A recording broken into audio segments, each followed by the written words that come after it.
Judging by what you write me, and by what I hear, I am forming a good opinion regarding your future.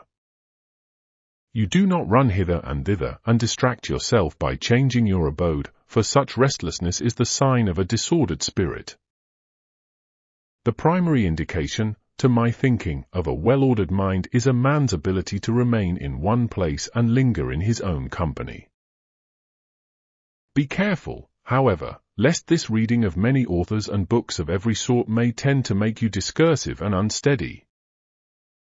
You must linger among a limited number of master thinkers and digest their works, if you would derive ideas which shall win firm hold in your mind. Everywhere means nowhere. When a person spends all his time in foreign travel, he ends by having many acquaintances, but no friends. And the same thing must hold true of men who seek intimate acquaintance with no single author, but visit them all in a hasty and hurried manner. Food does no good and is not assimilated into the body if it leaves the stomach as soon as it is eaten. Nothing hinders a cure so much as frequent change of medicine. No wound will heal when one salve is tried after another. A plant which is often moved can never grow strong. There is nothing so efficacious that it can be helpful while it is being shifted about, and in reading of many books is distraction. Accordingly, since you cannot read all the books which you may possess, it is enough to possess only as many books as you can read. But, you reply, I wish to dip first into one book and then into another. I tell you that it is the sign of an over-nice appetite to toy with many dishes, for when they are manifold and varied, they cloy but do not nourish. So you should always read standard authors, and when you crave a change, fall back upon those whom you read before.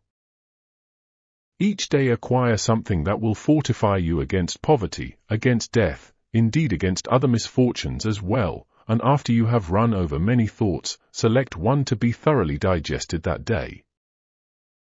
This is my own custom. From the many things which I have read, I claim some one part for myself.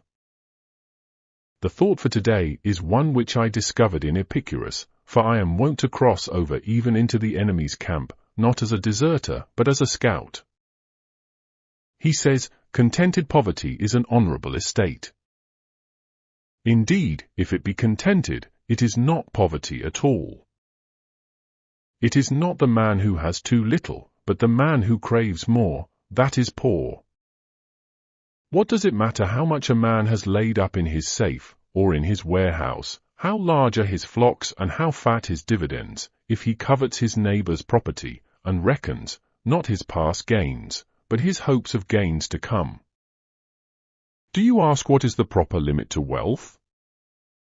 It is, first, to have what is necessary, and, second, to have what is enough. Farewell.